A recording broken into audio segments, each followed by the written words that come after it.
জলবায়ু পরিবর্তনে 2030 সালের মধ্যে দক্ষিণ এশিয়ার প্রায় 90% মানুষ চরম তাপমাত্রার এবং প্রায় 1/4 মানুষ গুরুতর বন্যার ঝুঁকিতে থাকবে। হতাশাজনকভাবে এই ঝুঁকির মধ্যে শীর্ষে রয়েছে বাংলাদেশ।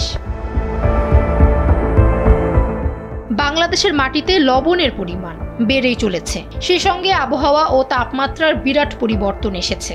সম্প্রতি বিশ্বব্যাংক জলবায়ুর ওপর বাংলাদেশ ও দক্ষিণ এশিয়ার বিভিন্ন দেশ নিয়ে একটি প্রতিবেদন প্রকাশ করেছে। প্রতিবেদনটি বলছে 2030 সালের মধ্যে দক্ষিণ এশিয়ার প্রায় 90% মানুষ চরম তাপমাত্রা এবং প্রায় 1/4 মানুষ গুরুতর বন্যার ঝুঁকিতে থাকবে।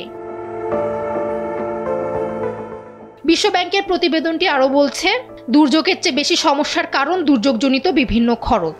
জরিপে দেখা গেছে 80% পরিবার এবং 63% প্রতিষ্ঠান জলবায়ু অভিযোজনমূলক পদক্ষেপ নিয়েছে। তবে জলবায়ুজনিত এই পূর্ব প্রস্তুতি বেশ ব্যয়বহুল, যদিও পরিবার এবং প্রতিষ্ঠানগুলোর প্রস্তুতি অতি সাধারণ এবং স্বল্প আয়ের মধ্যে সীমাবদ্ধ। বাংলাদেশের উপকূলে 250টি গ্রাম নিয়ে একটি জরিপ করা হয়েছে। জরিপটি বলছে জলবায়ু সহনশীল অবকাঠামো এখানকার সবচেয়ে বড় অপূর্ণ চাহিদা। দীর্ঘমেয়াদে 57% পরিবার জানিয়েছে দুর্যোগ সুরক্ষা অবকাঠামোর ঘাটতি তাদের প্রধান চ্যালেঞ্জ, আর 56% পরিবার বলছে অভিযোজনের জন্য প্রয়োজনীয় আর্থিক সক্ষমতাই তাদের নেই। প্রতিবেদনে উল্লেখ করা হয়, জলবায়ু পরিবর্তন শুধু পরিবেশগত নয়, বরং এর সঙ্গে মানুষের জীবন ও জীবিকার একটি গভীর সংযোগ রয়েছে। এই সংকটে দরিদ্র ও কৃষিভিত্তিক পরিবার সবচেয়ে বেশি ক্ষতিগ্রস্ত।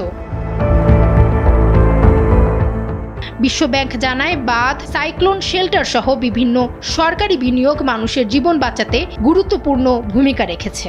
বাংলাদেশ, ভারত ও পাকিস্তানের পূর্ব অভিজ্ঞতায় দেখা যায়, সামাজিক সুরক্ষা কর্মসূচি ও হালনাগাদ তথ্যের সমন্বয়ে দ্রুত সহায়তা পৌঁছানো সম্ভব। তবে রাজস্ব সংকটের কারণে সরকারের সামর্থ্য সীমিত হওয়ায় বেসরকারি খাতের অভিযোজনকে সহজ করতে নীতিগত প্যাকেজ জরুরি হয়ে উঠেছে।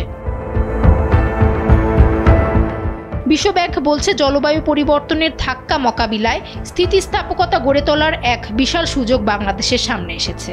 আগাম সতর্কীকরণ ব্যবস্থা এবং সাইক্লোন শেল্টারে সরকারের লক্ষ্যভিত্তিক বিনিয়োগ বড় ধরনের প্রাকৃতিক দুর্যোগেও বিশাল সংখ্যক প্রাণহানি কমাতে সফল হয়েছে।